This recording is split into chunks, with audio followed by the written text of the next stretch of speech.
In this video, I'll show you how to join Apple Intelligence Waitlist on iOS 18.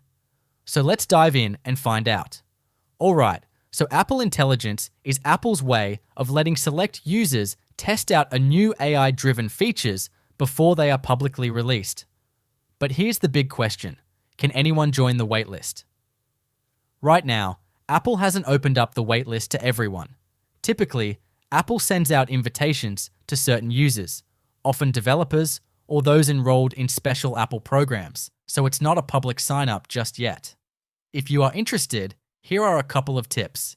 Keep your Apple ID updated with accurate info, and make sure you are signed up for Apple's beta programs. This may increase your chances of being invited when the program. And that's it for today. So while you can't join the Apple Intelligence waitlist, directly keeping an eye on Apple's announcement and staying active with their beta programs could help. If this video, thank you very much for watching the video. Subscribe to our channel.